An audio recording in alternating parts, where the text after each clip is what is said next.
les voy a presentar la primera parte del trabajo que se denomina Pronóstico de la producción de soja para mejorar los servicios climáticos en la agricultura argentina, trabajo que se realiza dentro del programa de vulnerabilidad al riesgo climático y cuyos autores son Esteban Otto Thomas, quien les habla, y Kevin Corfield.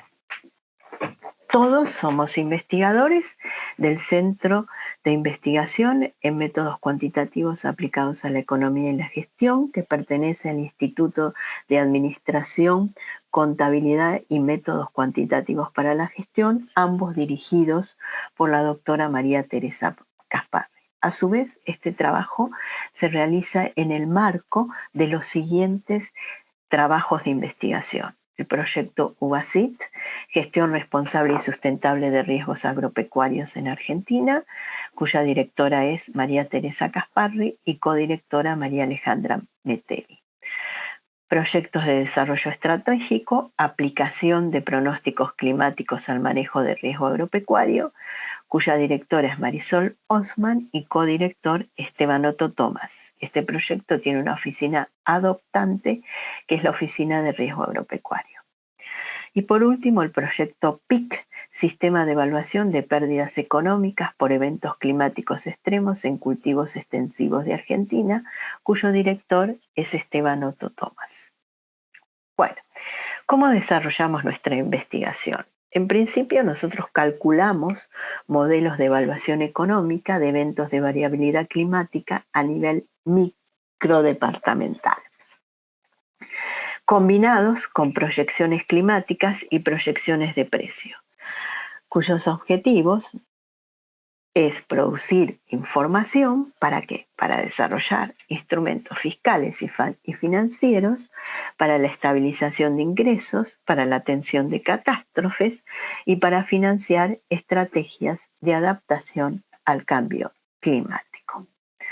Bueno, entonces, antes de empezar con los resultados de nuestra investigación, vamos a mostrarles el valor económico de algunos indicadores que nos indican el valor económico del agro. Entre ellos, por ejemplo, veamos, las exportaciones en promedio por rubro dentro del periodo 2003 a 2020, los bienes primarios y las manufacturas de origen agropecuario representaron un 59% del total de las exportaciones. Si observamos el año 2020, estas fueron, o sea, las primarias y las manufacturas de origen agropecuario, de un 69%.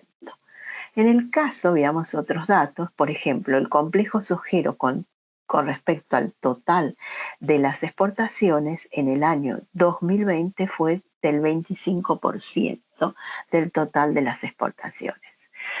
Bueno, por ejemplo, la soja, ¿sí? En promedio anualmente se siembran 17 millones de hectáreas y se cosechan 50 millones de toneladas. Su valor es de 16.800 millones de dólares. En el caso del maíz, se siembran aproximadamente 7 millones de hectáreas, se recogen 50 millones de toneladas y el valor de la producción es de aproximadamente 7.500 millones de dólares. En el caso del trigo, se producen 15 millones de toneladas y su valor en dólares es de aproximadamente 2.415 millones de dólares. Bueno, los números muestran que el sector agroexportador es de relevancia para la economía argentina. En principio es el principal productor de divisas para el país. Además, juega un papel muy importante en el frente fiscal a través de los impuestos y las retenciones y, por supuesto, también en el encadenamiento productivo.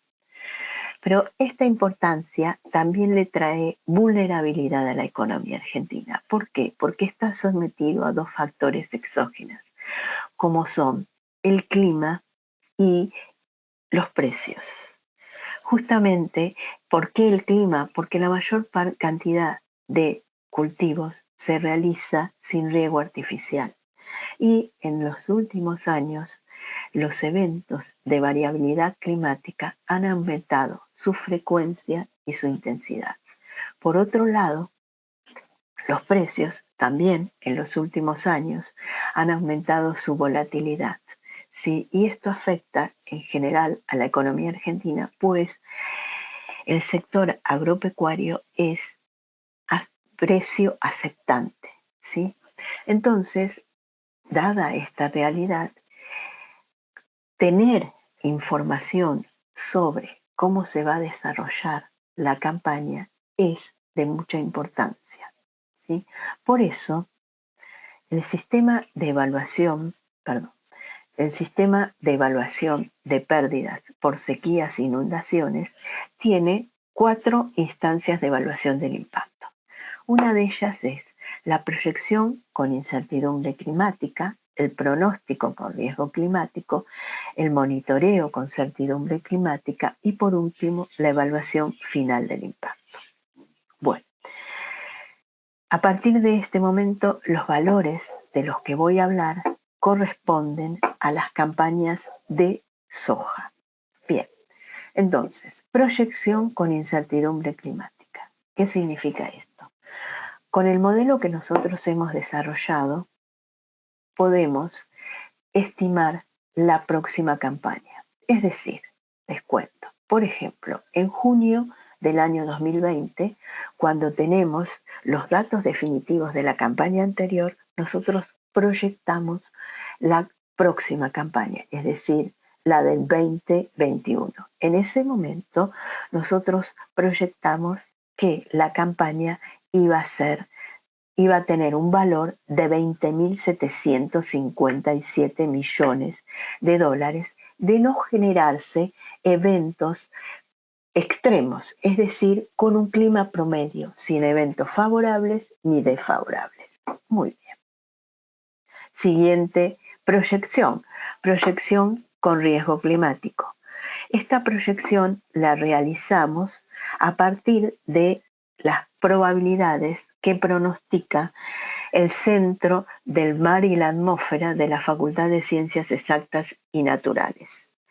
¿Qué significan estas probabilidades? Significan lo siguiente, que se espera, por ejemplo, para la campaña 2021, se esperaba con un 44% de probabilidad que la campaña fuese menor al promedio. Con un 35% de probabilidad se esperaba que la campaña tuviera un valor intermedio y con un 21% de probabilidad que sea superior al intermedio.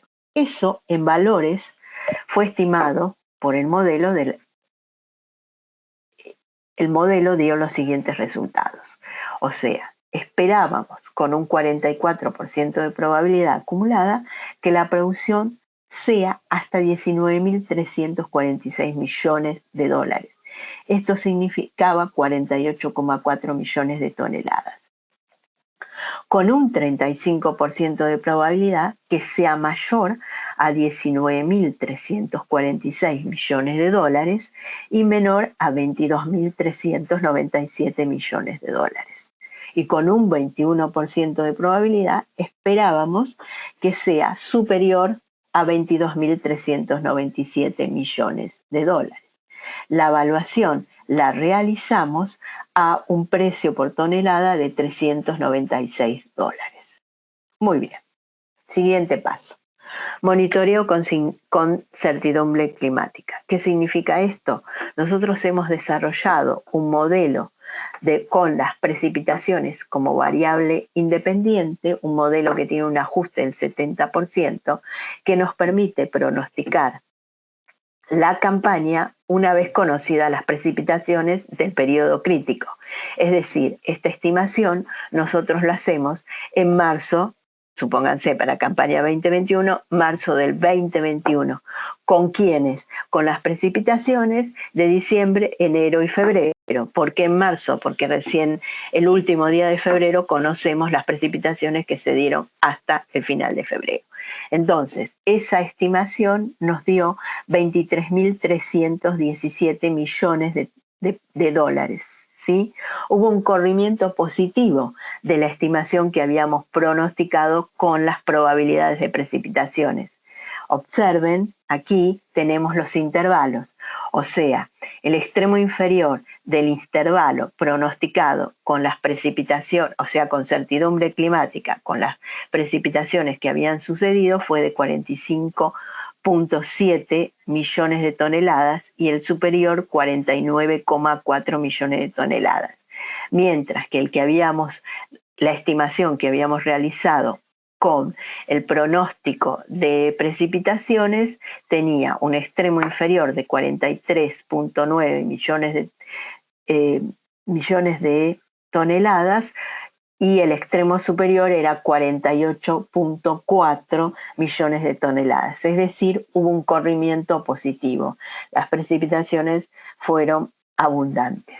Entonces, la siguiente proyección que hacemos y con certidumbre climático y que les va a explicar el desarrollo del modelo Kevin Corfield es a partir del indicador balance hídrico que es producido por la Oficina de Riesgo Agropecuario y es un indicador que toma en cuenta las características del suelo, el cultivo en particular y variables meteorológicas como son las precipitaciones y las precipitaciones y la temperatura. Entonces, pero el desarrollo del modelo, como ya les dije, se los va a comentar Kevin Corfield, con el que va a terminar la presentación de este trabajo. Bueno, los dejo entonces con mi compañero. Hola, ¿qué tal? Mi nombre es Kevin Corfield. Vamos a estar comentando un poco lo que estamos trabajando, a partir de la definición que tiene el índice de rendimiento para el balance hídrico. Entonces, lo primero que vamos a hablar es de la definición del área geográfica de estudio, donde se eligieron 5 departamentos pertenecientes a la zona núcleo agrícola de Argentina. Esas provincias son Buenos Aires, Córdoba, Entre Ríos, La Pampa y Santa Fe, donde Buenos Aires tiene 14 departamentos, Córdoba 6, Entre Ríos 3, La Pampa 2 y Santa Fe 3. Y se eligió en particular el cultivo soja de primera.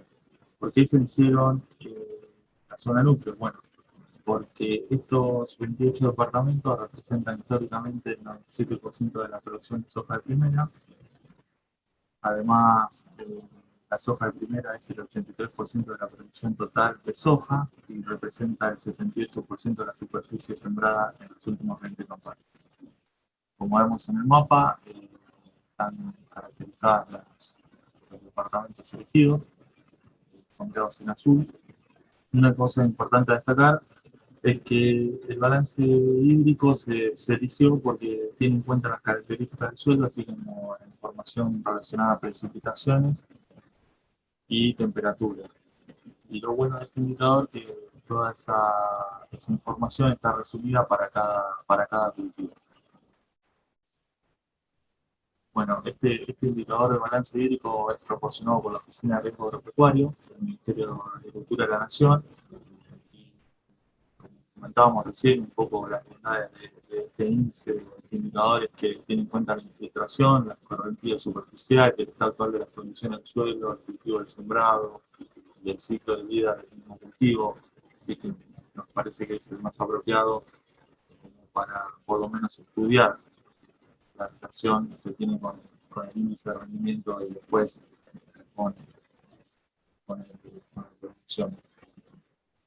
Entonces, el objetivo de este estudio, de este trabajo, es para lograr pronosticar o proyectar la producción de soja a futuro, ¿no? Con la información de balance hídrico que nos viene proporcionada con anterioridad que se conozca el dato de cosecha, producción por el Ministerio.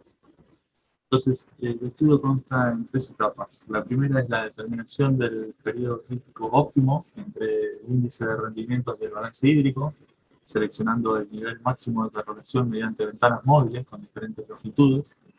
En una segunda etapa vamos a estar construyendo una serie de regresiones lineales para cada departamento, con la ventana temporal óptima de la etapa anterior, del paso previo, entre el índice de rendimiento y el balance hídrico como variable exógena.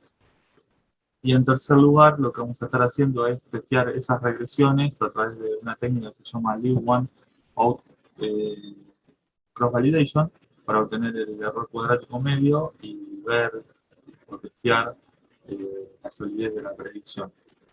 Para testear el modelo, más específicamente qué tan buena es para predecir.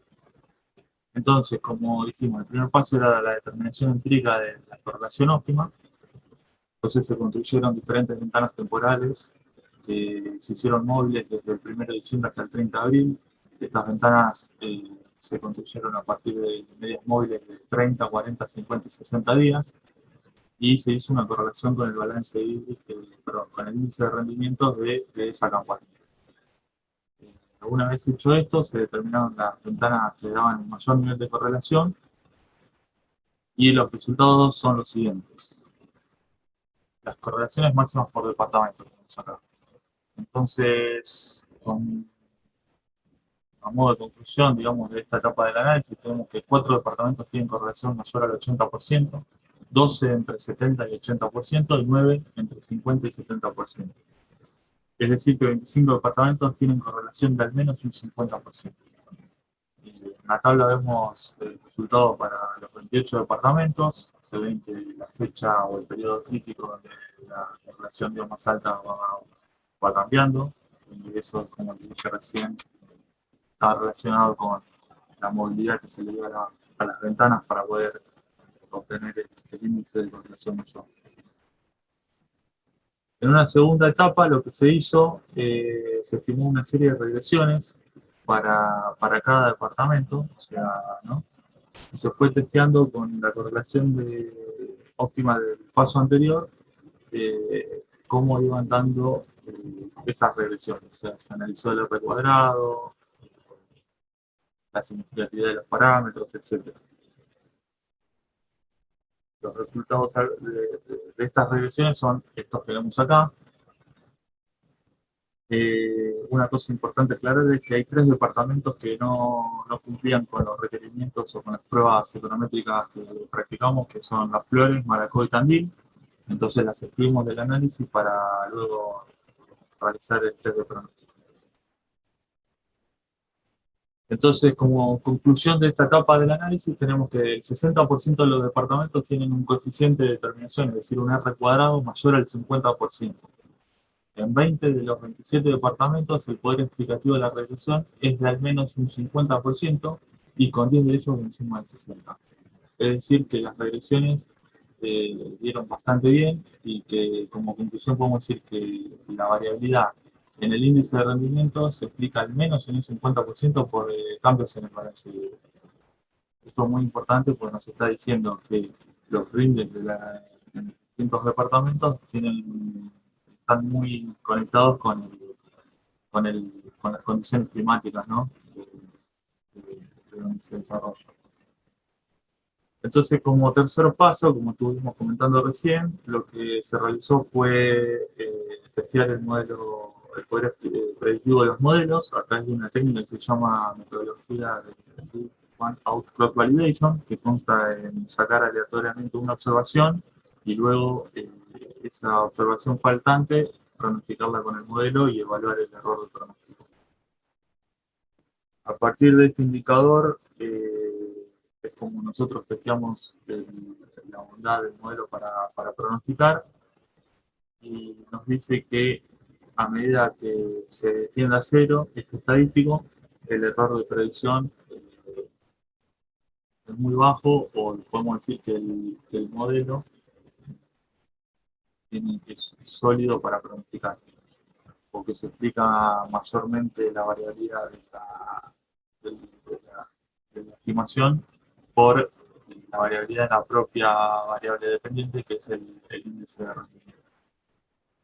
Entonces, como resultado de esta tercera etapa, obtuvimos que los modelos son bastante buenos para pronosticar y que son consistentes, este resultado es consistente con el R cuadrado que ya obtuvimos en los modelos. O sea, era un poco el resultado que se esperaba. dado que la mayoría de los departamentos del sur de Ecuador eran bastante altos, era esperable que el error de pronóstico sea bajo.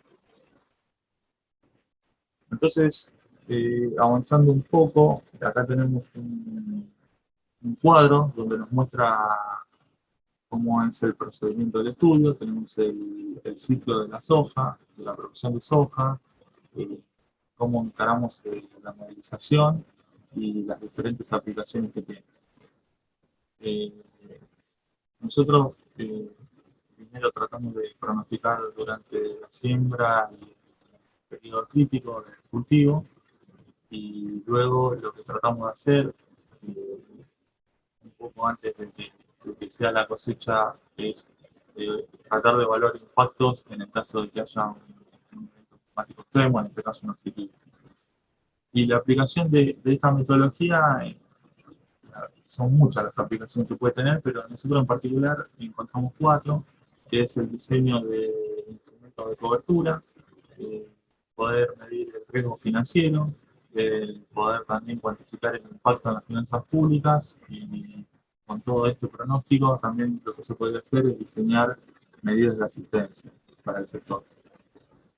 Entonces, como conclusión del estudio, tenemos que la ventana óptima con la mayor correlación de todas las combinaciones muestra que enero y febrero desempeñan un papel crucial en la relación entre el balance hídrico y los rendimientos, lo que es coherente con la fenología del cultivo.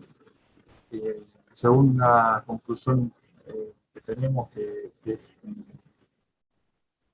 importante, es que el balance hídrico explica al menos el 50% de la variabilidad del rendimiento de la soja, con un máximo del 70%, es decir, que acá las cuestiones climáticas están estrechamente vinculadas con el resultado de la producción de la campaña.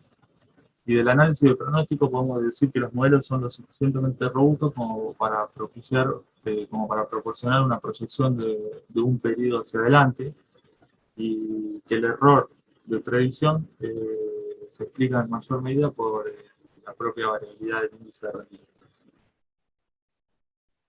Dentro de las aplicaciones encontramos, como mencionamos anteriormente, podría utilizarse para diseñar seguros basados en índices, ya que presenta la oportunidad de contar con un indicador objetivo y exhaustivo. El poder explicativo y la proyección puede utilizarse para estimar el impacto económico de la campaña en curso, proporcionando información importante para la ayuda agrícola de emergencia y para el diseño de políticas públicas. Y la tercera aplicación importante es que los resultados pueden utilizarse también para pronosticar o proyectar el rendimiento y ser insumo en distintos análisis económicos y financieros para la toma de decisiones tanto a nivel público como a nivel privado, y llevar a cabo inversiones en infraestructura nacional. Bueno, eso fue todo y muchas gracias.